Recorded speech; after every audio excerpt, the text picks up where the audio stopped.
we might as well start. I'm Flo Vachon, and I'm work at Sun City Center office.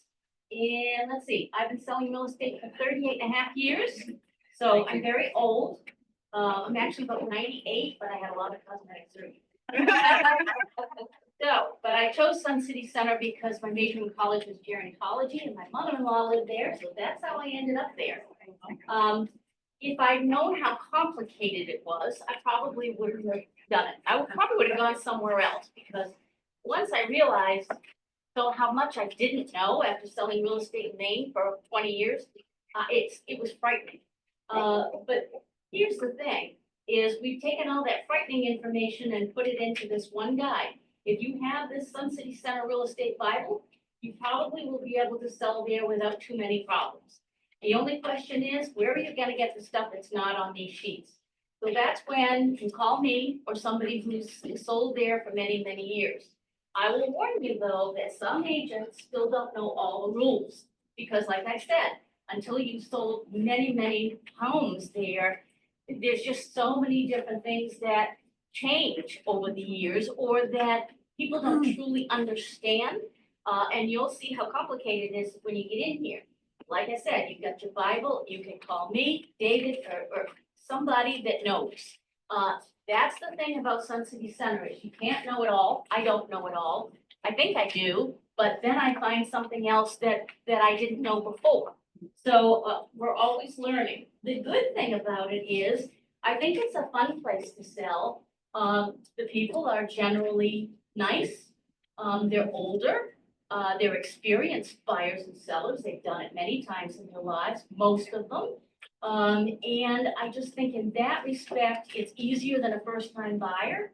You don't have all the first-time buyer type of financing. Most people are conventional and would have to be in Kings Point anyway, because they don't do a lot of FHA, VA type loans. It's very rare to see something like that there. There's only like 7 approved associations. So I think in some ways it's easier. You just kind of have to like Sun City Center and your clientele. If you don't like old people, it may not be the place for you, but it was the place for me. I'm glad I went. So now I am one of those old people, so I kind of fit in pretty well with them.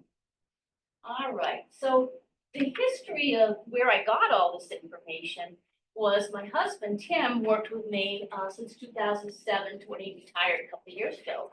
And he worked with buyers. So he wrote down something that he could email out to his buyers ahead of time. They explained what Sun City Center was like in general terms. So part of this is what Tim used to send out. Part of it was Judy McFarland's old presentation, which was probably a quarter of the size, and part of it was mine. And so we kind of, every year we do this, every 6 months or so. This gets a little bit longer, something I forgot to tell you last time. So there are some different things in here that didn't appear before, if you've ever taken this class before.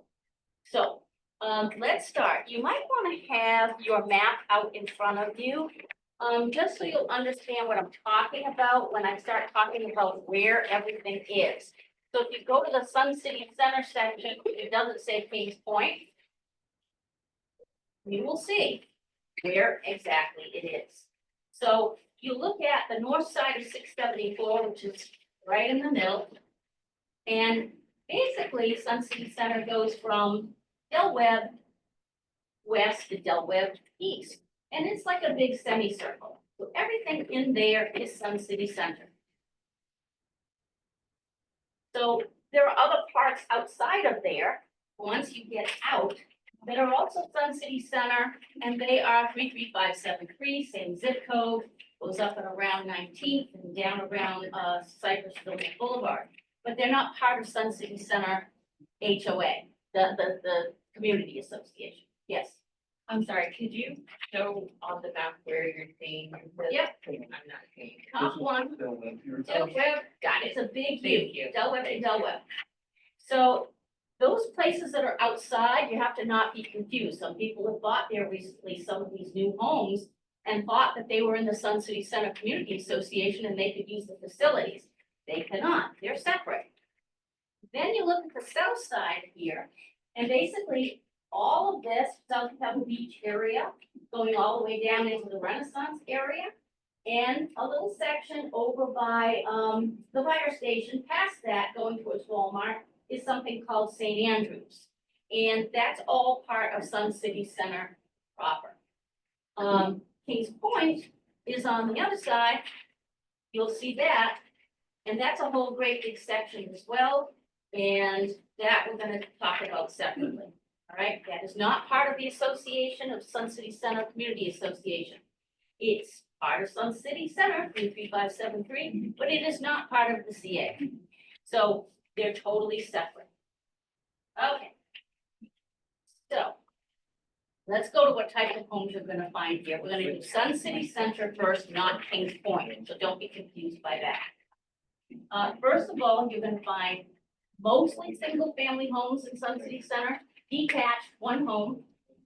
Some attached homes, duplexes basically, but are still considered single-family. They share a wall and part of a roof. And then there are also some condos over there. But they're very few. And then there are some villa townhouses. And those would be the new ones in Verona and, that section there. John, did you have a question? No. No, okay. So there are mandatory fees in all of Sun City Center Community Association. And the first one is the $3,000 capital improvement fee. We always called it the transfer fee, but it's a capital improvement fee. They use it to fix the facilities and update things and modernize things, which is why they have no debt. They've always had a very high transfer fee, $3,000 now. And the good deal, I think, is that it's $344 per person per year to be a member of the community association. That's mandatory, you have no choice. So if you have 5 people living in the house, they all pay $344 a year. So that gets you a lot of things. There are also some individual associations, actually a lot of them, over 126, and those have separate associations. So some areas that have HOAs, which is almost all of it, except for the very first, some of the oldest part did not have an additional HOA, so they can do almost anything they want, as long as it doesn't break the community association rules. But they usually will pool their resources, of course, just like a regular HOA, so that they can do things, landscape for you, some will do this and that. There may be water included from irrigation from a pond, although that didn't come mostly till later. Most of those HOA fees for the locals are 120 or more per month. They usually pay them quarterly. And there are some, like I said, that do provide irrigation from the ponds, but not many. Oh,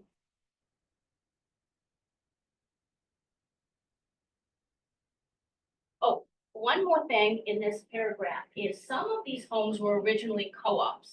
So they didn't own the land that surrounds the house. They only own 5 feet out.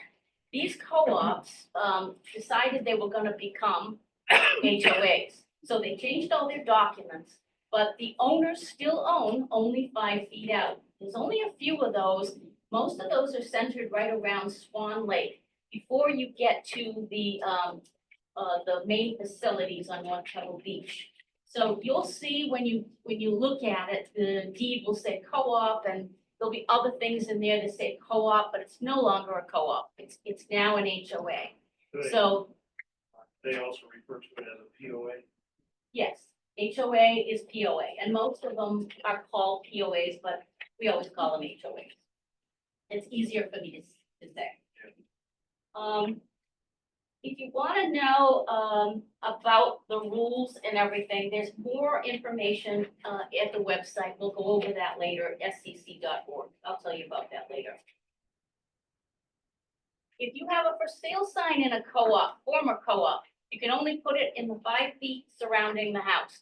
Don't put it on the lawn anywhere. Has to be 5 feet in. You all have beds around it, stay within the bed, or you will get a nasty phone call, which I did. Tony Baroni had one up by the house. Yes. Yep. Now, here's another confusing thing you're gonna run into sometimes. Some of the really older associations that were around the lakes North-South Lake, in around that area, and even some on the other side on El Rancho, had associations that disbanded, okay? So the association is still there, but it no longer has any power. They let all their stuff expire. They still collect a fee, and that fee is usually to fix the lakes, keep them maintained, free of weeds, et cetera, et cetera. But it's not, when you do your association addendum, you definitely want to say, this is a voluntary association. You're gonna have to ask the seller for that. Well, where is that? What area is that? There's gonna be some around El Rancho, some of the lakes over there, the little ponds, and there's gonna be some around North and South Lake. Basically, you've gotta ask the owner. They give you an association, and here's the thing about that. You'll wanna go to the maps in the Sun City Center office, and I think David has a copy of them in here in his office, in Lovitch. And look and see what the association is. Sometimes you can't tell from the deed. You have to go in and look at the location of the house on the map. And they're all separated into different colors. They name what they are, and you should be able to tell from that what it is. Sometimes the owners have the dogs, sometimes they don't. You definitely want to know what the restrictions are. Like I said, it's kind of complicated. If you don't know, call me and I'll help you find it. I've had a real hard time on some of them, but I always find them. And sometimes I'll call South Bay Title because they're really the oldest title company here, and they know some of those things. They're a very good resource for some of those associations.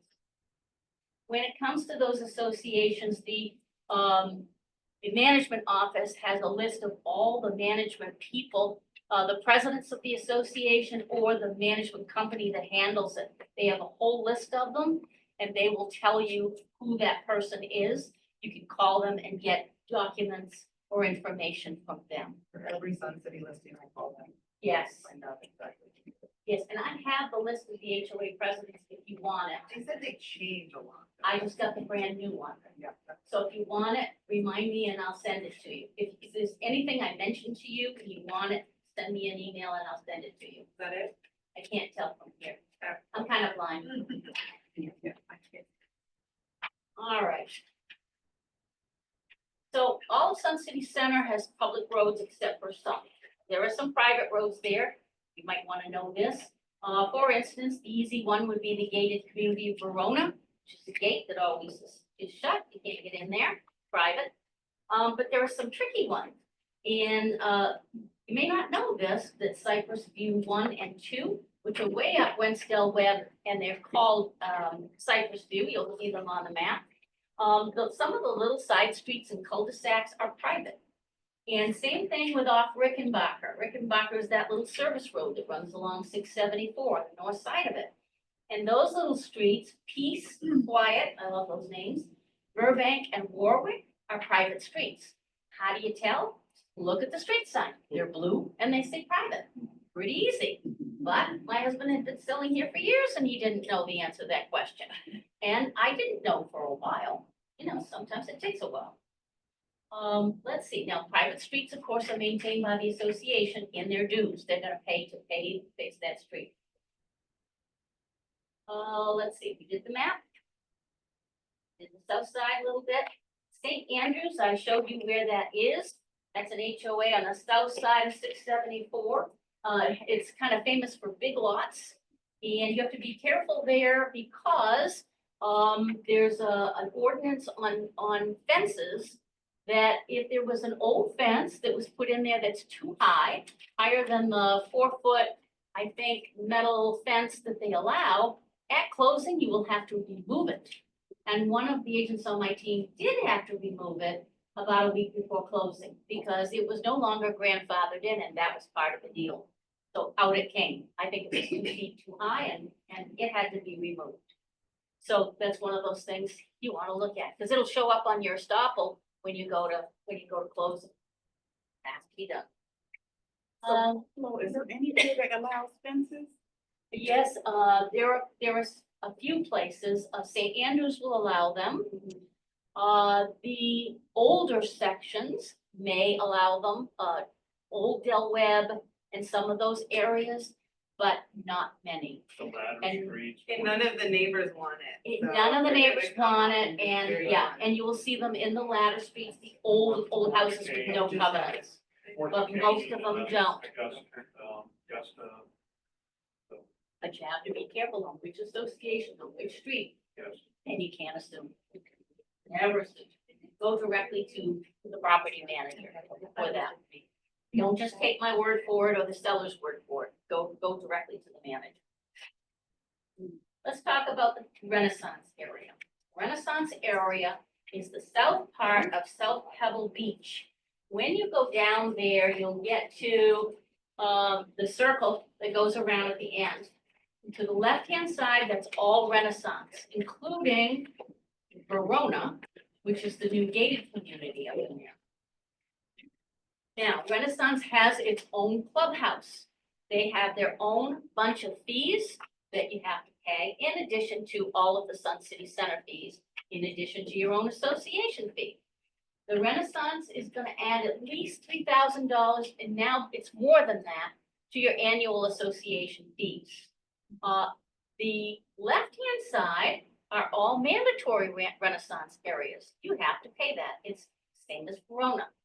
But the right-hand side, after Platinum, is all Renaissance, optional. So they always had the option of joining Renaissance, but they didn't have to. So they could choose to go and choose not to go. I don't know how many do choose to go. My guess is probably not a lot of them. I'm just not 100% sure. I've never asked that question. With Renaissance, of course, it's the same. Each association has their own association, their own pet rules, their own everything rules. No fences down there, nothing like that. So with Renaissance, it's $3,000 per year addition. Well, Or is it? it's a little bit more than that, yeah. We'll go down on some of these fees. This will give you just a general example of what they are.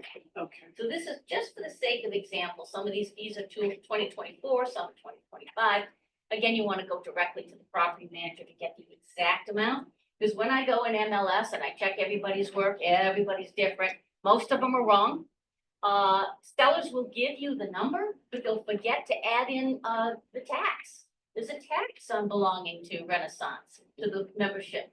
So they tax it at the regular tax rate, which is 6.5% this year, but it's going up to 7.5% in June. And I've written that on there. So the Renaissance fee for social membership this year, right now, is the $2705.10, which includes that 6.5% tax payable to Club Link. After June 1st, it's gonna go up to 7.5, so that figure's gonna change. That's why you always go direct and don't just take last year's fee. Don't copy some agents. Most of the time, like I said, they're wrong, or they haven't updated it after June 1st. Might have been right in May 15th, but June 1st, it's wrong again. And the golf course is not included, No, it is not included as a separate membership. also somethings. Yes. And Club Link is the one that owns that. They own the golf course. They own that facility. They own the golf courses that are there and the closed golf courses in Sun City Center and in Kings Point. Own those too. We'll get to that. That's a whole little topic. Next. So we talked the Renaissance Clubhouse, we talked about that. They have a lot of restrictions, pool restrictions for children, things like that. They have a Renaissance maintenance fee. Basically, that takes care of the road, the decoration, the sign, the landscaping, etc. in the common Renaissance areas. And that's $635 a year, approximately. That was last year, so I don't know what it is right now. And there's a $100 capital funding fee paid at closing for their coffers. There's some condo associations down there called Toscana and Toscana 2. Those are the big 2 stories.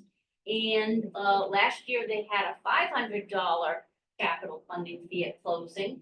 And they also conduct background checks on their buyers, which last year was $166 per person. And those fees are all in addition to Renaissance fees. Then there's Verona. Verona is the gated community. That is the one that Minto built a few years ago. They have a transfer fee. They have an application fee. I have not verified these for this year though. And those are all in addition. So the fees are subject to change all the time, have to be verified from the property manager. The Renaissance optional area, I told you, is from approximately Platinum Drive down on that right-hand side.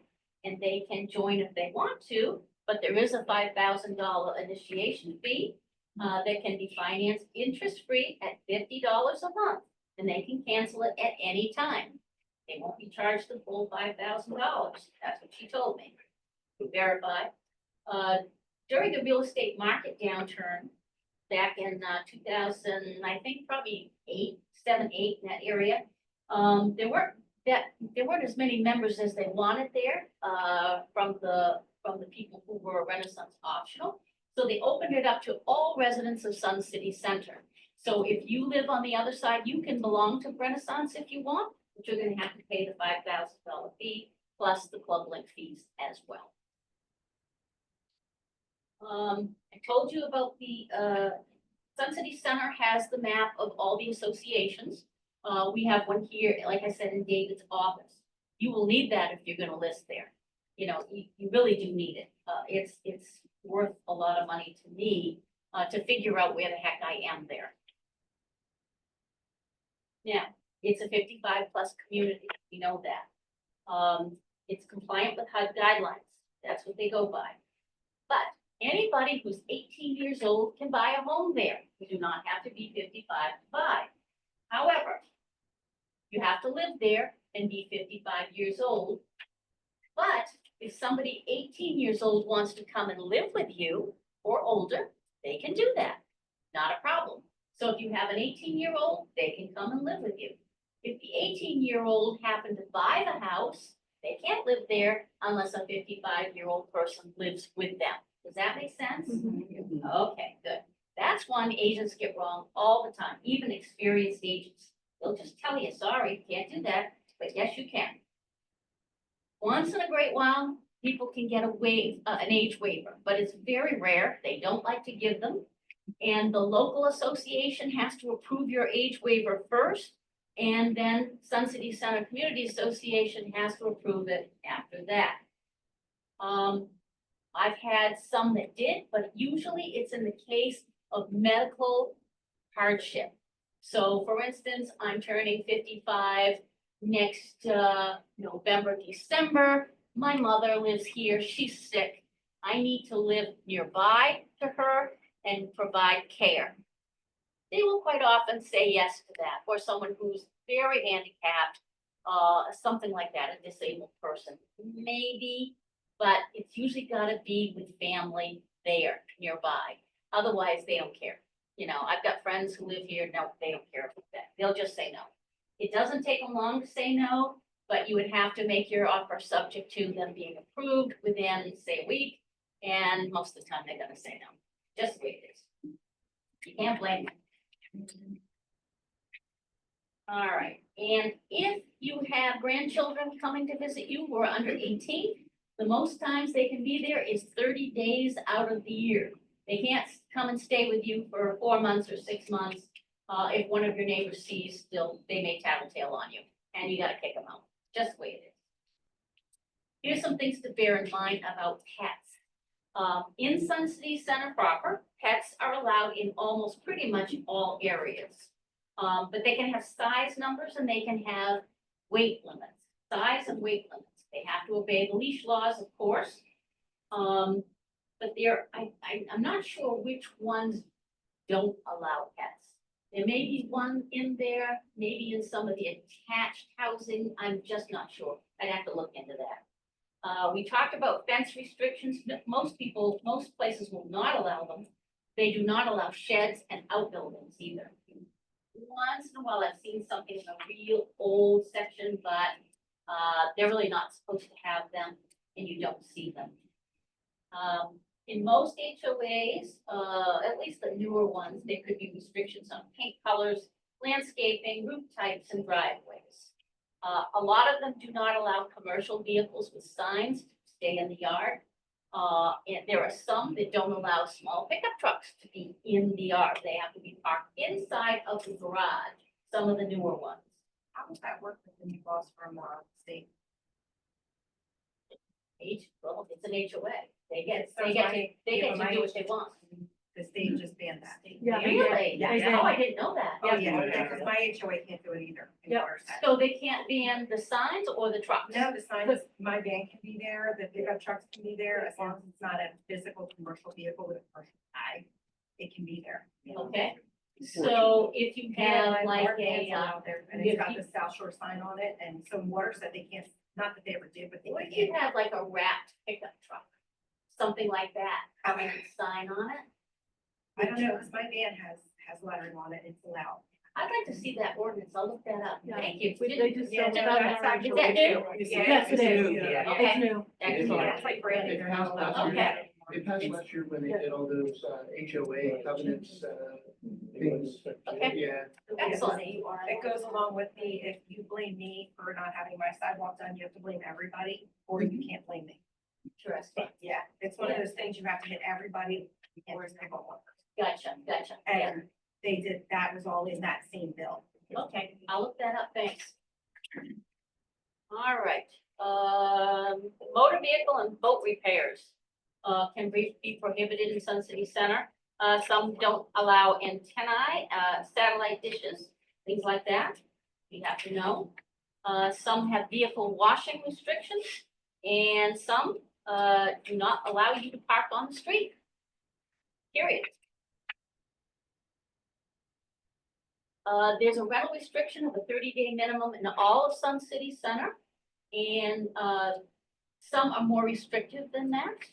And, some have a maximum amount of homes or homeowners that can rent their homes. They might say, you know, our association has 30 homes and no more than 5 can have their house rented at one time. So that's why you have to look at those documents ahead of time. Some of them will not allow renting the home for 1 year after you purchase it. Some of 1, 2 years, something like that. And again, just make sure you have a copy of the deed restrictions so you know. Here's an interesting one, the senior safety zone. Did anybody know that Sun City Center is a senior safety zone? Yes, sure. All right, so if you've been here a while, you know, but if you're new and you're moving here, you do not know this. We always put in our packet a little copy of the thing from the state website, showing, actually it's Hillsborough County. It's an ordinance that says, and it's been there since 2007, it bans sexual predators from living within 1,000 feet of designated senior committed communities. It also requires sexual predators that are in nursing homes and long-term care facilities to disclose their status of, to management of those facilities. Now, they say you could be fined and blah, blah, blah, but there is still an awful lot of sexual felons, I should say, that live in Sun City Center. And you can subscribe to a list that'll email you every time a new one moves in, which I always do, because I just want to know who's living in the house that I'm going to list. You know, do I need to take somebody with me, or, you know, most of the time, when I read them though, it's children that they've had a problem with. It's not usually, people my age, but I like to know where I'm going. So that's something that we are supposed to tell people. I know it is on the Kings Point transfer, application. They tell them then, but to me, it's too late to tell them when they've already decided on a house in a community. You know, I've never had it stop anybody. But I think it's something that's nice to give them in your buyer packet. Here's all my information that you're gonna wanna know. On the Sun City Center website, which is suncitycenter.org, these are all the things you're gonna find, including, you know, the facilities, the list of clubs. So if you've got a buyer, you would send that to them and say, you know, take a look around. There's all kinds of stuff in here that might help you. You can see some of the rules and regulations on there too for Sun City Center. You can also call Jody at the Sun City Center Community Association, And like I said, she will tell you who the manager is of that association that you're looking into, and help you with that. She knows quite a lot. You can call her or email her. When you're listing in Sun City Center, you're gonna either use the HOA rider, or you're also gonna use the HOA rider and the condo rider if it is a condo. There's only a few. Most of those condos are over in South Pebble Beach off Club Banner, in around that area. There's a few, but not many. But you will need both addenda, for that, the, HOA and the condo. Okay, we're gonna go to Kings Point next. Equally as complicated, maybe even more so. So Kings Point is the guarded community. It's guarded on one side and gated on the other. So the front is guarded. They have a guard, they have no gates. And it's open 24 hours a day. But the back gate closes, and it closes from, I think, 6 a.m. I haven't looked it up this year, but it always has been for the last couple of years. 6 a.m. to 10 p.m. It is open, but then it closes at 10 p.m. You can't get out after that. And you can't get in, because it locks.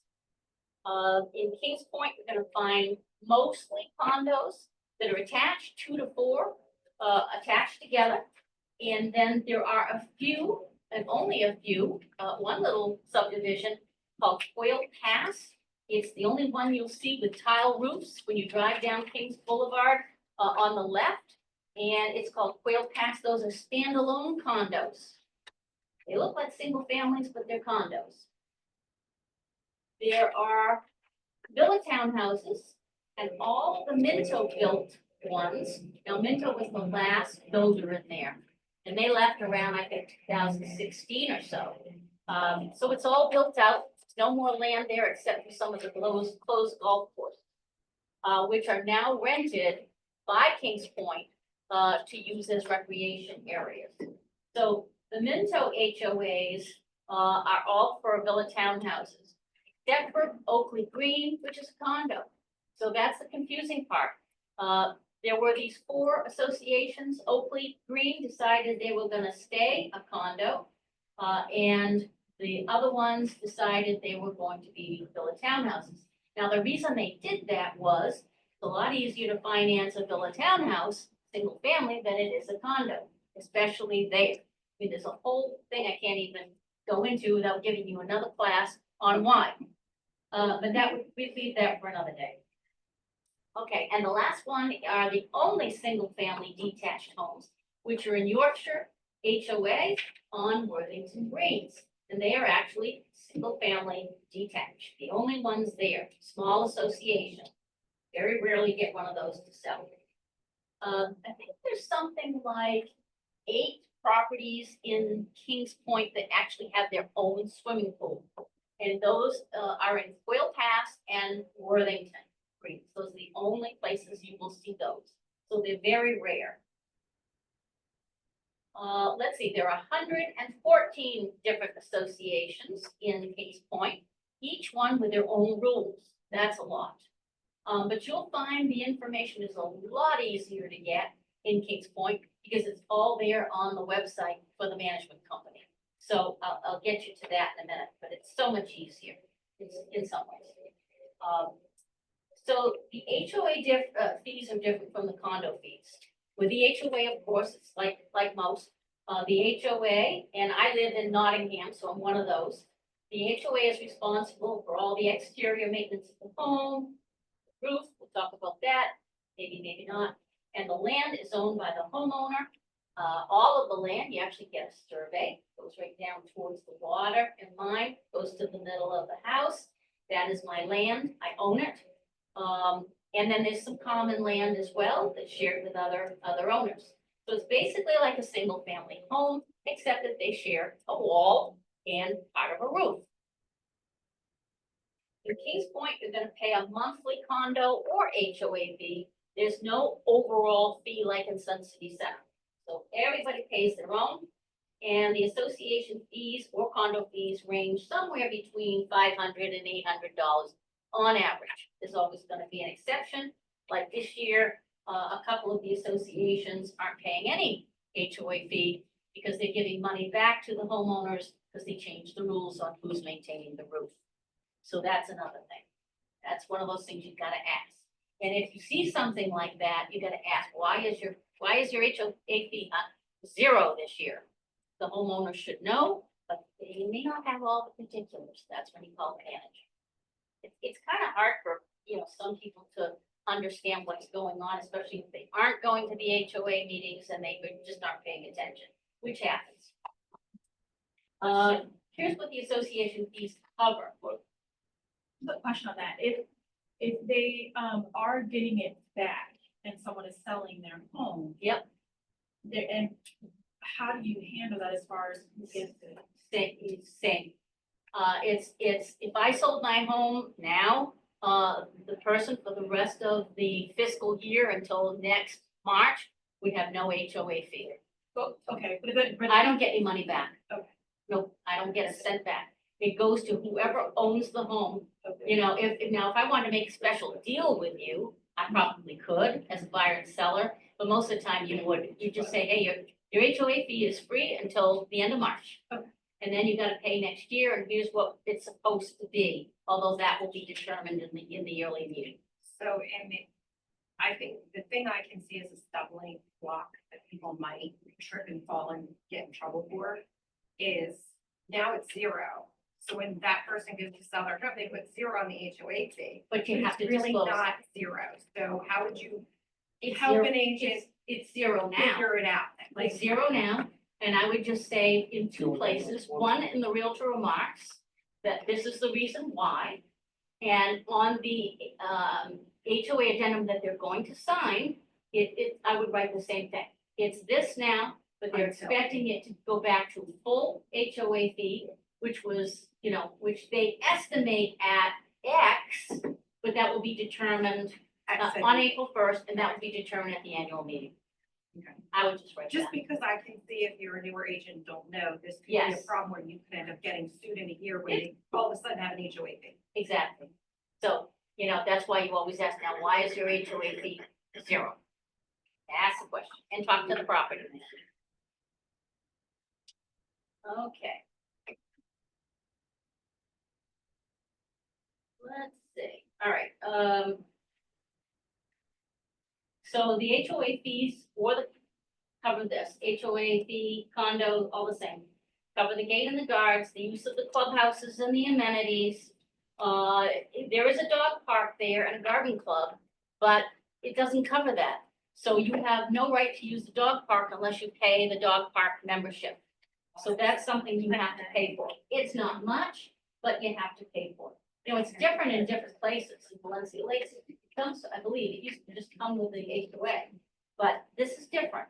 This was built later on, so they had the right to do that and to pay for it. Garden club, same thing. You've got to wait sometimes a year or two to get a plot in the garden club, and you have to pay for the membership for the garden club. So you can ask for those. Don't always say it's got a garden club, and just say, oh, you can't. No, you can't. There are things that you may not be able to do. Repair and replacement of the main roof. All the condos, except for Quail Pass, replace the roof, the main roof. Quail Pass has tile roofs. Those homeowners replace their own tile roof, even though they are a condo. I don't know why they did it that way, but they did. Other roofs, such as a metal lanai roof that was added after the original build, is the owner's responsibility, not the responsibility of the association. So when it leaks, or it leaks into that lanai, it's your responsibility. So to just say it covers the roof, covers the main roof, shingled roof, maybe, but not this. There are also some places in Canterbury and Dorchester I ran into that have a part of their shed, which is shingled with like a rolled roofing, and the association doesn't pay for that either. Why? I don't know, but the homeowner has to do it. Didn't cost much to replace it. It might have been a couple $100, but it had to be done, and that's something to ask as well. Sometimes the owner knows, sometimes they don't, but just knowing this, The Canterbury and Dorchester might have that little section. Sometimes you can see the rolled roof. I used to look at it from the visual, the drone photo and say, what's it got? If it's got that little section of rolled roof, then I would say, I think this is the way, let me call the president and find out. Again, normal person wouldn't know that, but I've just been here so long. The roofs for Nottingham, Somerset, and Richmond villas are not covered by the HOA anymore. We used to have, a payment every month for it, and now they've given us back that money, and I'm in the process of replacing my roof myself right now, at my expense. Exterior painting, is covered by pretty much everybody. But when you live in those HOAs, the villa HOAs, if it has stucco cracks, I have to do it myself. If my roof leaked when they were replacing roofs, I had to replace it myself. It's different everywhere you go. So maybe the owner knows, maybe they don't. Be careful. Make sure that everybody gets the same documents and make them read them because, like I said, it's complicated. It's hard to remember all this, but at least now you've got my little Bible. Exterior painting, of course, they don't do anything with Villanise, nothing. Those are yours. If they're covered by a roof that's extended, shingled roof extended from the main house like mine is, that's covered. That was the original build that was there. But that metal thing added on, they don't do those. You've got to do it yourself. Exterior landscaping is covered, lawns, shrubs, and trees. But if you add something in any of the associations or condo associations, you have to maintain it. So if you plant that tree, that little tree, you better get permission and you have to trim it yourself. Have somebody doing it. Also, I ran into an association or two where the association did not replace any dying shrubs or landscaping. Why? I don't know, but they don't. It was over in, let me tell you where that was. Kind of surprised me too. Over in, I think, the Hungerford area, which is just before you get to, is after Gloucester before you get over to Highgate. And some of those little older places in there, Hailstone, it was on Hailstone. And they did not, because we complained about it, they were overgrown, they were this and that, and they would do nothing about it. So it depends on the association. They're all different. Driveways and walkways are covered by the condos, but not by Nottingham, Richmond, and Somerset. Weird. I'm not sure about Worthington and single families. I haven't checked that lately and I haven't had a listing there. So you have to check their document. I'm not sure. When it comes to insurance, it's the typical condo insurance.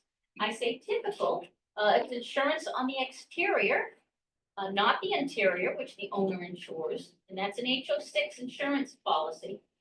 However, they don't insure your lanai if you added it or built it on later on. So any of the flat roof ones, the mansards that have those that look like they've been there forever, those porches, they are not covered. If a hurricane takes it off, if a hurricane takes the carport, it's your responsibility.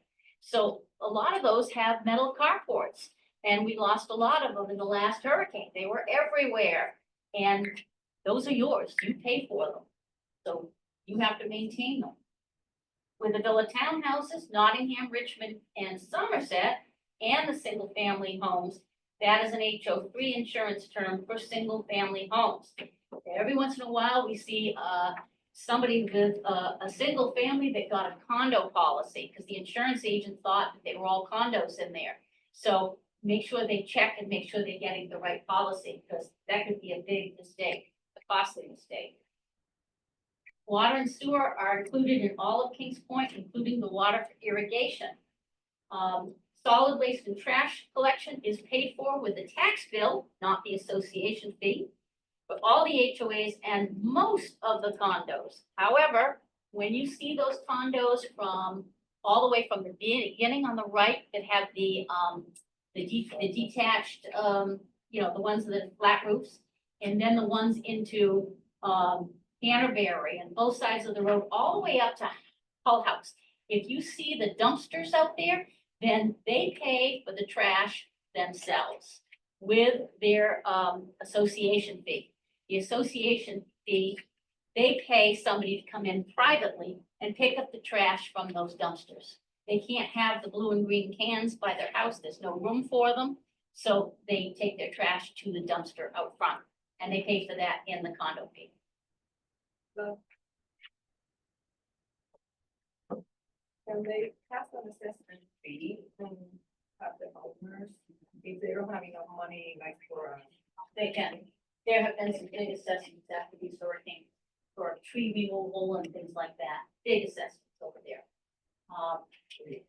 Nothing you can do about it. You don't have the That's reserves around for it. beyond your condo fee. Yes, yep. Every once in a while, there's an assessment. There's been a lot lately because of the hurricane. Expanded basic cable TV and internet are all through, Kings Point. And that's included, as well as pest control.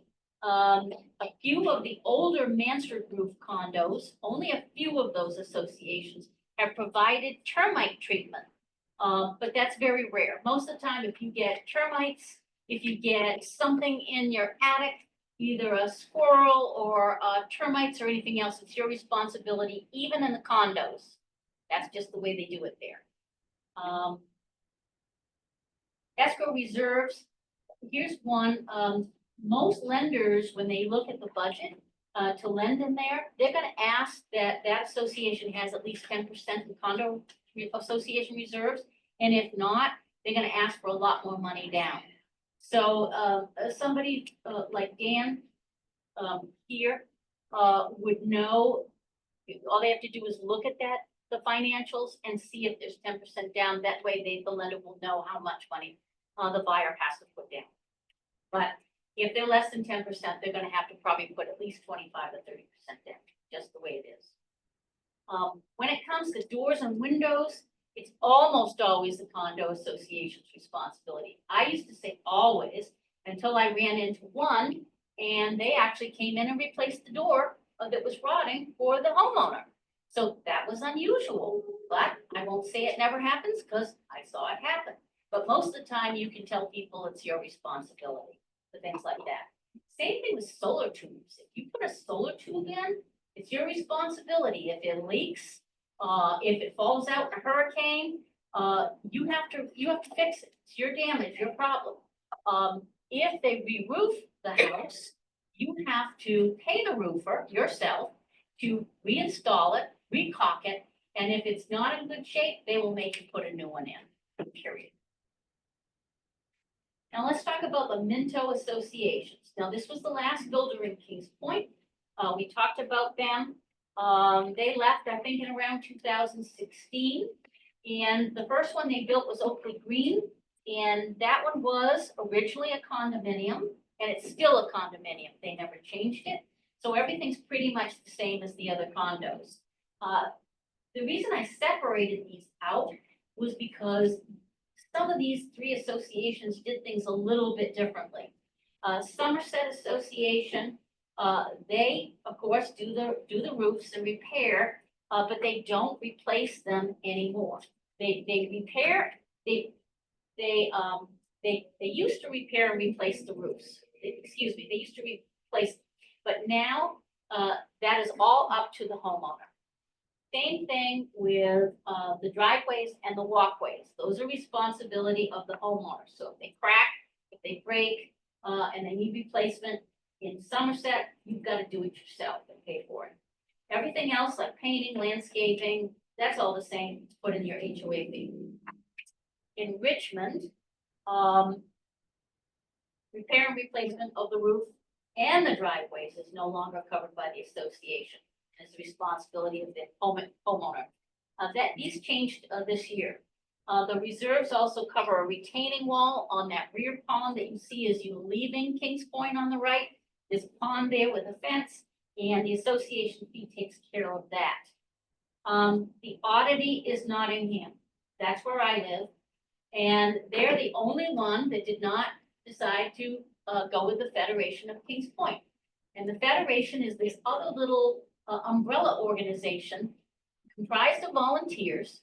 And what they do is they go out to the cable company and the pest control company every year, the landscaping company, and they try to get the best deal for Kings Point. So they're the ones that negotiate that and get us a really good deal, like $24 a month for cable and internet. Pretty good deal. It's pretty cheap actually if you break down that fee. However, Nottingham being different, and I live there, decided they weren't gonna join. They thought they could do it better themselves. And so they arranged their own stuff. For instance, the pest control is different.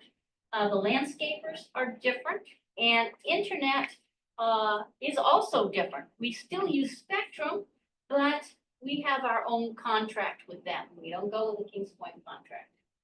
It's just the way they wanted to do it. And we are the only association out of 114 that decided we were gonna do that.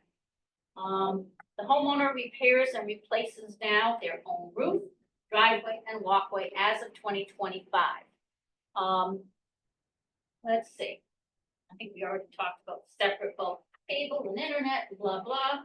We also have a different management company, which I don't like. We have Vesta. And it's the Vesta office up in Brandon. So that means when you walk into First Service, the on-site management for all the other associations, you can't ask them anything about Nottingham. They don't know, they don't manage it, they don't care. I don't like it. So you have to go to Vesta. Now, there's a Vesta office on site, but it is only for the facilities. It has nothing to do with Vesta managing this association for Nottingham. So don't go in there. Don't drop off your application or it will be lost. All right. So one thing just important on selling condos, especially in Kings Point, is, you've got to get these condo docs to buyers. I mean, it's a law. You've got to see them if they want them. I mean, they can refuse to take them if they want to. But they have a 3-day right of rescission, which expires after you sign the documents at closing. So if the day of closing, they all of a sudden get the condo docs and they decide to void the contract, they can. And you don't want that. So you want to make sure you go to First Service and you get all the condo docs. They have a nice order form. The contract tells you what you need to order, and the order form does as well. You order basically everything on the order form except for the meeting minutes. The only time you need the meeting minutes is if the bank requires them. You have a lender and they need the meeting minutes, you will get the last year's meeting minutes and the yearly meeting. The reason they ask for those is they want to know, are there any assessments? Is there any damage to the facilities we need to know about? It's going to raise the condo fee to something our people cannot afford. So, the bold print comes right off the contract. Just remember, when you go get those documents, I always say, don't have the home seller go get them. They don't know. And even if you give them the sheet, they're not going to come back with the right thing. They just aren't. So when you list the property, get the book from them. It's usually a big, thick book. In the newer ones, the Mintos, it'll be a CD. They don't have it, I have it. I'll give it to you. The books, you get it when you list it. And then as soon as you get an under contract, you go over to First Service, you fill out the form, you sign it, and you give it to them. They will want proof if you're ordering it that you are the listing agent. Usually, they've gotten a little bit easier on that. So just bring a copy of the MLS that shows that you're the listing agent, and that'll be fine. Or you could have the seller sign it and order the documents. Then you'll pick them up within an hour or two. Sometimes they'll give them to you on the spot. But you definitely have to do it in a timely manner. The hard part is getting the agent on the other side to actually give them to the buyer and have them sign the form that they received them. Sometimes they won't. And I always explain to them, here's why I did it. I always give them a copy of the order sheet on the very top, checked off, shows what I ordered, so they'll know that I did the right thing. And if you get something from a listing agent, you need to go through it. And first, when they drop it off, say, or you pick it up, what did you get me? And go through each line by line. Did you get me the updates and the amendments? Did you get me the financials? Did you get me the year-to-date statement? Is everything on here, in here? And then it's your responsibility to go through and look at it and make sure it's all there. You don't want some surprise for that buyer. It would not be good. Well, you'll have to pay by check. You have to pay by check. They don't take cash or credit card. And they won't do it online. You gotta walk in the door. You know, now, you know, you can have somebody do it for you as long as they've got the sheet that, you know, you've signed and the thing that shows you're the listing agent. You could have an agent in Sun City do it for you or something, send a check in with Rebecca or something, not a problem. Because we're going through there all day long, but somebody's gotta go pick them up too, and then give them to you, then you've gotta give them to that selling agent, wherever they are. So what are they signing and saying that they received that? There's a receipt of condominium documents, Okay, in Form Simplicity, that you'll have them sign. Just a one kind of thing, you just fill in the association name and the dates, et cetera. And then make sure, hey, you hang on to that. It's great proof that you did the job. so Flo, what, other than giving us the documents for that, what else is first, management? What else do they do for us? Well, what other reason will we go? They will answer questions for you. So when you go on their website, which is kpsec.com, each association has been assigned a property manager. So that property manager will answer any questions you have. I like to get it in the email, so I have proof that they did it. So when you go on the website, there's the list of property managers. The other day, I had to email Adolfo Gallen about the other associations for Minto and what they were doing now, because they hadn't recorded their documents yet. I couldn't look them up. So he wrote back and said, this is what this one does, this is what that one does. You want to be really nice to those people, and same thing with the front office people. Very nice. Don't ever be mad at them when they send you away and say, I'm sorry, you don't have the authorization, you haven't provided me this, I need the check. Don't be mad, because they are your best friends. And they will do really nice things for you, and they will refer you if you're in there often enough. It's amazing how many referrals I got from First Service and the gate guards. Be nice to the gate guards. Cookies, they like cookies. They like cookies, yeah. The other thing is, when you are a listing agent, I used to scan the loose stuff. So the budgets and financials, all the stuff that was loose from the main book. And the reason I did that was sometimes, you know, the sale falls through. And they bring the stuff back and they stapled stuff and they messed it up. And it's really hard to find it all. So sometimes I'll just go and look and I'll say, this is really a disaster. And I'll just print a new batch, staple it in the right order and good. Because sometimes they, you know, it's really hard to know what people do sometimes, really. And I just want to do it right. Okay. But like I said, review the listing agent's package, and many, many times, experienced agent will bring it in and I will just look at it and say, look, I can't accept this. I'm not signing up for it. I can't accept it. You're missing this, and this. Please get those, bring them back to me, and I will sign off that I received them. Still gonna have the buyer sign off. It's surprising.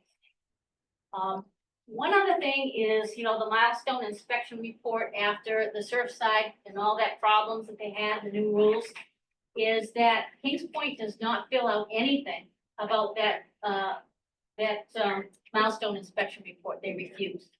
The reason they refuse is their attorneys told them it doesn't apply to us. We don't have 3-story condos. We're nowhere near the water. It doesn't apply. It doesn't. But they won't, if your lender asks them to do it, they're just gonna send it back with nothing on it. It's gonna be blank.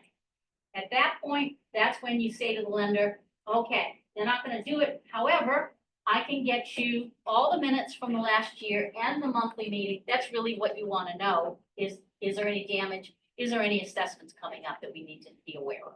That's really what that's all about. That was kind of a mess for a while. And there are lenders who will not finance in Kings Point. Chase is one of them. No matter who you talk to at Chase, they might say, oh yeah, we'll finance there. And then 3 weeks later, 2 weeks later, Oh, I'm sorry, we don't finance in Kings Point. So don't ever go to Chase or Kings Point. Bank of America will, and you know, the people that we work with here, Damiano does a lot. Eric Heckman, Partners Funding, wonderful, but 30% down. Trustco is great, but you need a portfolio buyer, somebody with very low debt, no risk, and at least, I think, 30% down. But they're wonderful to deal with, if you can get somebody to go to Trustco. All right.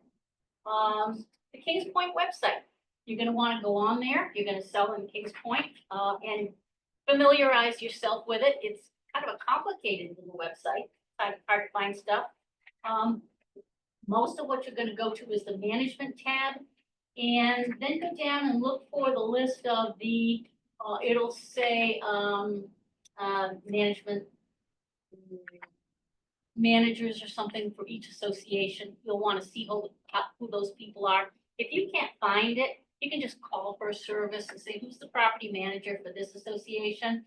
Can you give me their email address or their phone number? I have really bad allergies, so I'm gonna keep drinking water.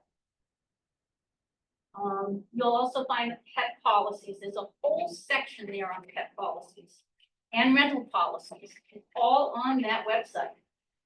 So, and it's updated very well. So you'll also be able to get the application. So the buyer will need to fill out the application completely, and sign it, and they have to have it notarized as well. So that's also on there, and that changes from year to year, so you don't wanna just print it, put it in a book and save it for a while. Don't do that, because it changes. There's info about all the facilities, the clubs, et cetera, but you wanna be familiar with the website, and that's something you can send out to buyers as well. Very helpful for them to familiarize themselves with it. Well, we also talked about, of course, when you're listing in Kings Point, you need only a condo rider because there's no overall association. And then if you have an HOA, you're gonna have just the HOA rider. You don't need both.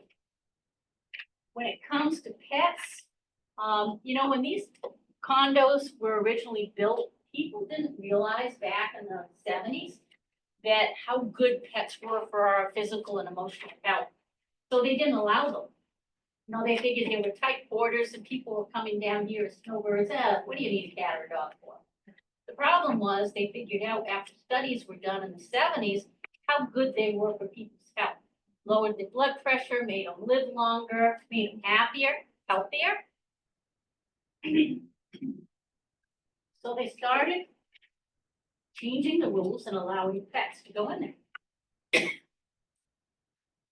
And most of them you'll find now allow pets. There's a few that don't, not very many. You can also get a pet waiver, but it has to be on the Kings Point form, not the doctor's form.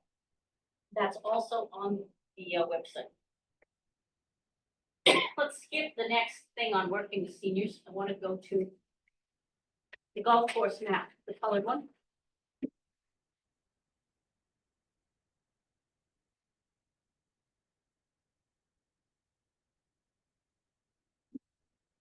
Big to do about the golf courses in Sun City Center. Clublink owns them. They've closed most of them down in Sun City Center. And you see on here which ones in the blue, they don't know what they're gonna do with. The yellow, what they look like here, you have? You got it. The yellow, they're gonna develop into new homes, they say. And the pink are too small, I think they're gonna just give them back to Sun City Center for nature park, etc. Problem is, there's an organization called SaveSCC.org, and they're fighting it like crazy. They don't want their property values to go down. They want to live on open land. You can get on their newsletter to find out what's going on. And they're really trying to challenge it. They've hired a lawyer and they don't want this to happen. You know, it's behind Verona, behind some of the really nice houses down there, and they want to protect themselves. I don't blame them. I'm just not sure there's anything they can do about it. So if people just not golfing like they used to. And so we had a lot, look at all these golf courses we used to have, and they were loaded. But no, they couldn't sustain them all. They just couldn't do it. It's expensive. It takes a lot of time. People don't spend that amount of time doing that anymore, Some do, but there's so much other stuff to do here, they don't, it's hot in the summer. Most of these people are year round. It's hot to be golfing here. I think, hot to be walking outside. All right, next let's go to common inspection items, which is the color of the polyethylene pipes. Have you all seen polyethylene pipes? Seen them? What they look like? Did you recognize them if you walked in the house? Would you know where to look to find them? First thing I did when they gave me the tour, is we walk through the house and I go to the bathroom with them and I look behind the toilet, any gray pipes down there. Walk out to the garage wherever the water heater is and look at that water heater with the gray pipes and the copper clamps and all that. Polybutylene, we have to have the conversation. Most of it is gray. I never saw any that was really blue like this. You'll see it. Water heaters, toilets, under sinks. Once in a while in a closet, it'll hide from you. In Kings Point, you'll find it on the porch going out to the washer dryer out there. That's the easiest place to find it. Class action lawsuit. You cannot get insurance with polybutylene, not very easily. The new stuff used by Minto was PEX, and PEX is also kind of a soft tube. They're having some issues with that too, with leakage. But there's no class action lawsuit on it yet, and so it's still perfectly fine to use. Here's the other common inspection issue, which would be the electrical panels. In Sun City Center, you see Federal Pacific, mostly Dablock, Challenger. Kings Point, you're gonna see Sylvania and Zinsco, mostly, some Challenger. And some of the newer places. They stopped in about the 80s. You stopped seeing that too. They can blow up. I had a listing where it actually blew up in the middle of the night. And I've got a picture, I've got a fuse box, a couple of breakers. They just melt. They don't work. They stop working and they melt. Didn't cause fire. We were very lucky. But that's why they're a lot. Can't buy them, can't even buy the parts anymore. Gotta replace it. In addition to these, you're gonna find in some of those old houses in Kings Point an additional breaker. One on the air handler inside usually, one on the compressor outside, and a main shutoff on the outside. When you get one of those, with all those 4 panels, you're up to like $5 grand to replace them all.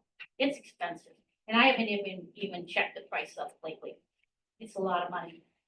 That's why you want to know ahead of time. How do you negotiate your best price if you don't know if you're going to have to pay for this stuff at closing? And an inexperienced agent will not know. You know. In the attic, sometimes, a lot of those old houses, the gable roof ones with attached carport or detached, will have the bathroom vents stopping in the attic. Okay. It's not to code now, but it was when it was built, because as long as the attic had enough cubic air space to vent that inside, it was okay. Wouldn't do it now, and there's no need to put it out through the roof. The time to do that is when the new roof goes on. But you'll go up there, it's perfectly dry, there's no mold, mildew coming out of that thing.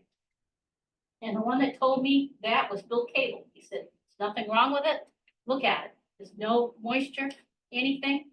When you do the new roof, ask them to vent it out then.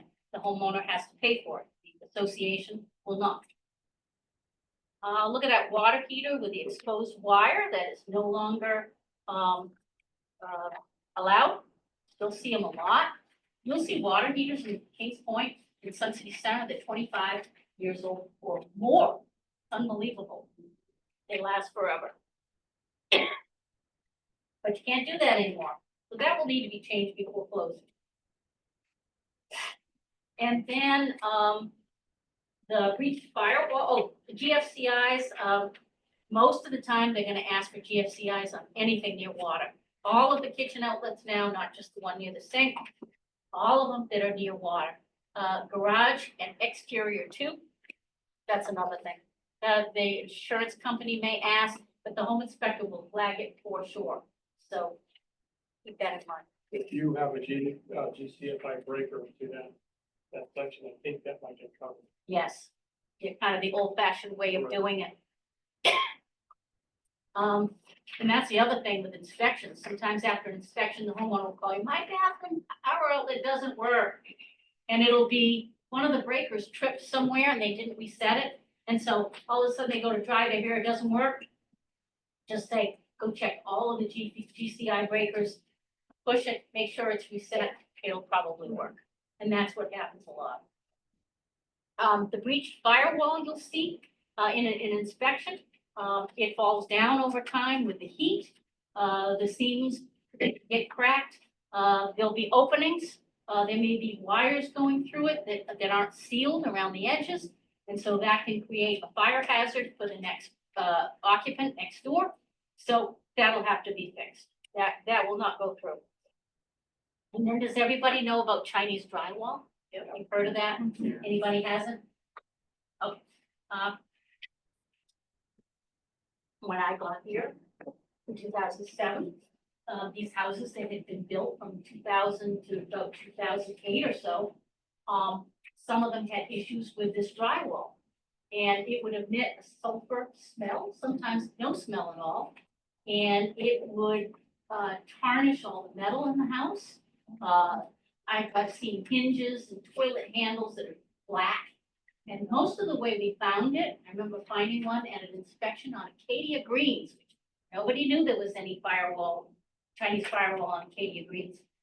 And the home inspector opened up the air handler and, oh my God, he's come see this. He just stepped back and went, ugh. It was black. The coils, the copper coils were black and fuzzy. Whole home inspection stopped right there because we knew what it was. Called the homeowner, she came back, oh my God, what a scene that was. So any house that's in that range, 2000, about 2009 or so, if they have never done a drywall test, good idea to have one. Cut out a little piece in a closet underneath the baseboard, put the baseboard back, no one knows, gotta get permission, and then you send it off to the lab, they test it, see what happens. Because that's only one piece of drywall, it could happen somewhere else, but a good inspector will look for signs of black stuff, black metal, and it turns really black. And sometimes the smell hits you when you walk in the house. And there are still some over there that have never been fixed that I know of that have Chinese drywall. You'll find them, a lot of them were fixed on King Leon in Renaissance. A lot of them were Sightfield Greens in Kings Point, P1 Acadia. And that's when they stopped, the building was Sightfield Greens. Sightfield Greens going towards Lyndhurst as well too. One thing to note is that when those condos were first built, those flat top condos, they were built in Kings Point with no washer dryer hookups, nothing, because the people didn't live here. And they were not year round. So there is a laundry there in the back of the North Clubhouse where you can still go do your laundry. And I used it when my washer didn't work. It was so handy. And that's what they all used to do. So a lot of them, most of them have put in washer dryer hookups down. But every once in a while, you'll find one that has no hot water. They just didn't bother to run the hot water at the same time. They save money. Because I don't use hot water. Why do I need that? So every once in a while, you'll find one. Not a bad question to ask, or to just go look at and say, you got hot water here too, or just cold? That's a good disclosure item. May not matter to anybody, but it might matter. All right, I need to sip again.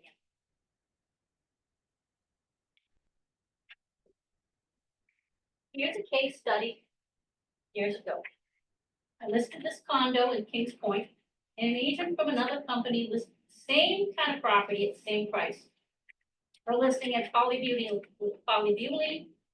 and a Sylvania panel. My listing had the same defects. But I counseled the seller to have the home repiped and the panel replaced. My listing sold in a few weeks for a very good price.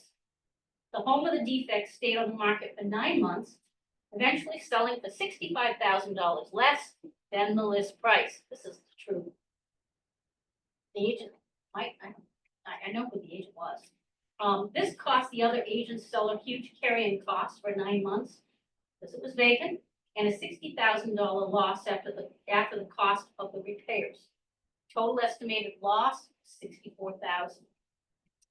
Problem is, seniors don't want to make repairs. It's kind of stressful for them. So I used to kind of take over and say, I don't want a plumber, I got this is how we can do that, this is how long it would take, and blah, blah, blah. And most of the time, they will do it when I show them a case study. So I used to print it off, here it is, black out the listing agent's name and company, of course, and say, here's what could happen to you. I don't want this to happen to you. I want to give you the $60,000 instead of the buyer. Case study 2. The listing agent did not inspect the home enough to notice that it had a Challenger electrical panel and an exterior whole house disconnect, an AC disconnect, and no GFCIs, all Challenger. House went under contract and the seller had negotiated to his bottom line because it was an as-is contract. But neither agent knew about the electrical issues and that the house was not insurable. The home inspector noted the issues on the 4-point. The buyer demanded $6,000 of electrical work, etc. Without insurance, their mortgage would be denied and the buyer would receive the deposit back. They were still in the inspection timeframe. The seller became very angry, luckily not my seller, because he had negotiated down to his bottom line already and got it was an as-is contract. I shouldn't have to do anything, right? They didn't understand why their listing agent didn't know about this and didn't tell them. My God, it says Challenger right on the outside of the electrical panel. It was very obvious. And it's easy to see these things.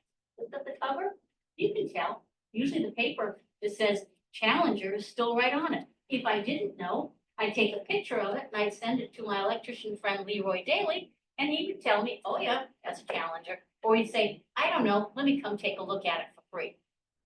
It doesn't cost anything. You just got to get the seller to agree to it. That's all. The only other thing I want to talk to you about is working with seniors. And this is the last section here. The thing is, some seniors will not have the answers to all these questions. That's why I say always verify everything. All the HOA fees, what everything covers, that policy. Just don't go by what they say.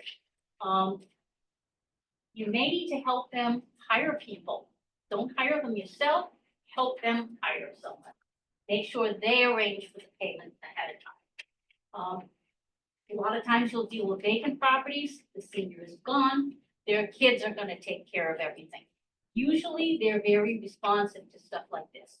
And they just say, tell me who to use for an electrician, tell me who to use for a plumber, etc. You may have to help them in arranging for moving stuff out, getting an estate sale, etc. Getting charities to pick up stuff. Don't do it yourself. Have them hire somebody to do that. You know, you don't want to be there for the charities. You want somebody else doing that work for you. You don't get paid to get rid of furniture and etc. But do as much as you can. Hire somebody. There are people that do that.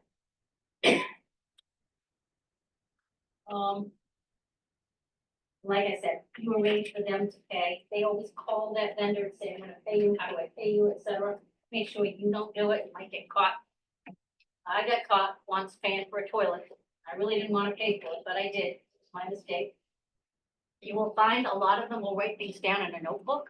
They don't remember. And that's common for older people. You might want to remind them of things, especially if you see somebody with a notebook. Call them, follow it up with an email or a text. I like emails just to follow up what we talked about.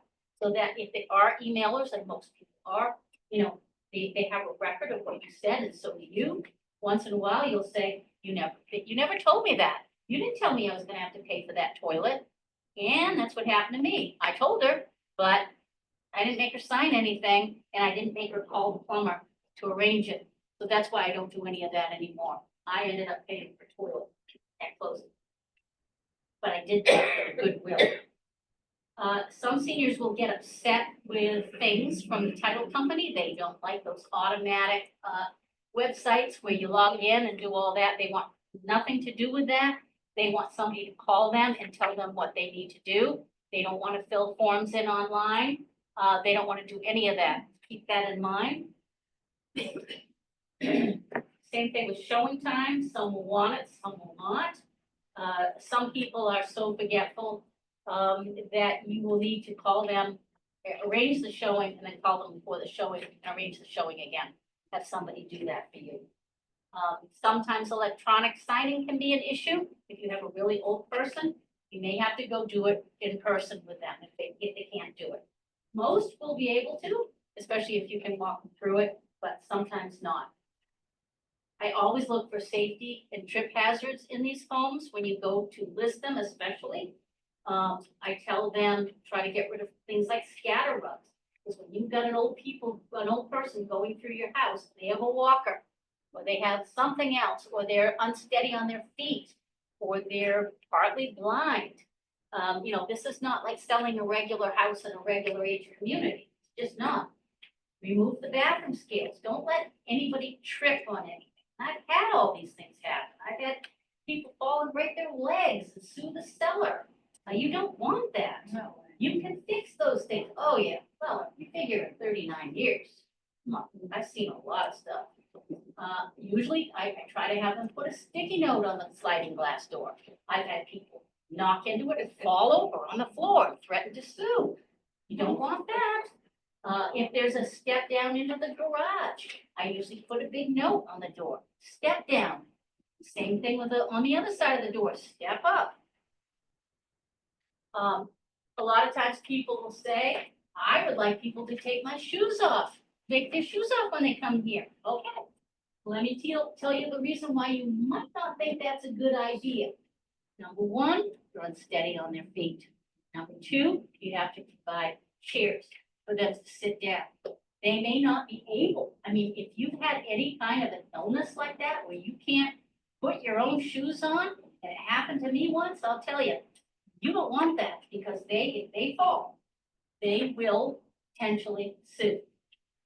Those little shoe covers, you know, if the floor is wet, it's been raining, they could slip, fall. So I always say, you know, you can do that, but these people would be safer.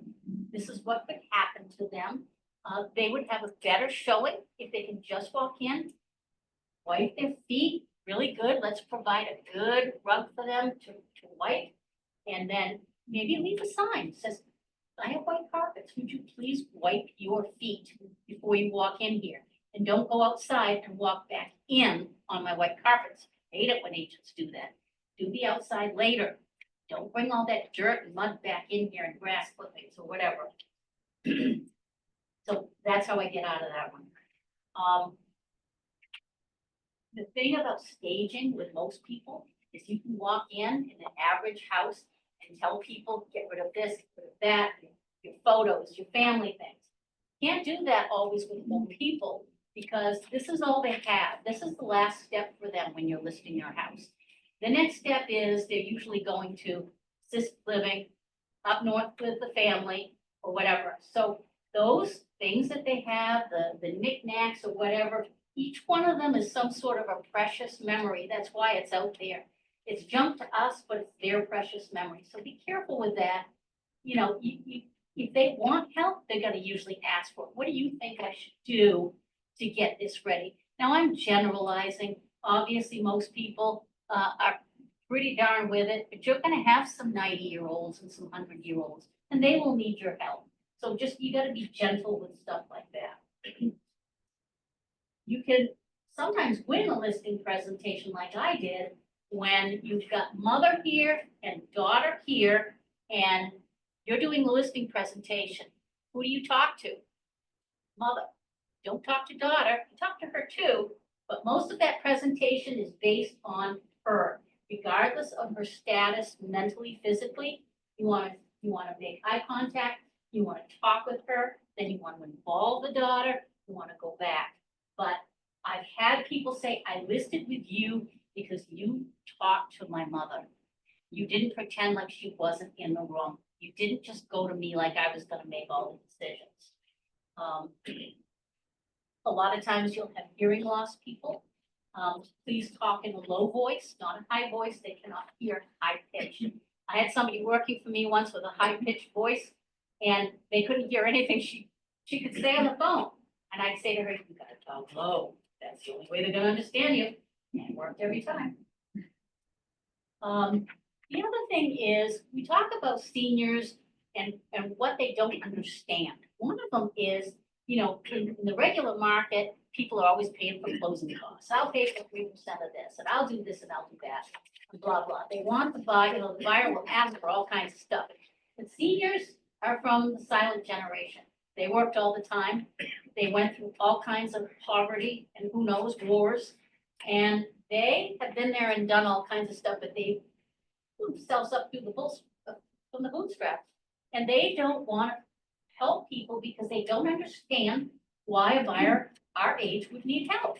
Why do you need help? You know, why didn't you save enough money? Why do you need this mortgage? Why should I pay points for you? Nobody ever paid points for me. You know, I don't understand it. And then they'll say to me, they can't afford my house. They're asking me to pay 3%. So you've got to explain to them how things work and just be, like I said, be gentle. Say, this is very common.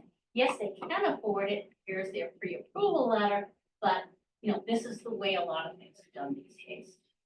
And one other thing is, I guess my last thing is, I took a couple of classes that I think would be helpful to you if you decide to sell in Sun City Center. One of them was the, I never took this one, was the Senior Real Estate Specialist designation. You see a lot of people have that, the SRES, that's helpful. But after I got my home staging professional certification, I also went back and they had one called Senior Staging Specialist. And that's kind of a really fun one. And it talks about keeping people safe when they go through the house. This is all in your notes, by the way. It talks, they teach you how to talk to seniors. They teach you about some of the problems we've talked about today. They teach you, you know, things about the notes and putting things away and all that. So a lot of the stuff that I've picked up over the years, I've picked up from some of these classes. So if you could take anything having to do with seniors, side work in Sun City Center, it's really good classes. So if you guys have any questions ever, you're in the field and you have a question, you really don't know where to get the answer, don't hesitate to call me. I don't mind. And you know, most of those answers, if I don't know it, I'll tell you where to go get the answer immediately. So, and I think that's it, unless you have any questions. I appreciate everybody coming today. Thank you, Flo. Thank you.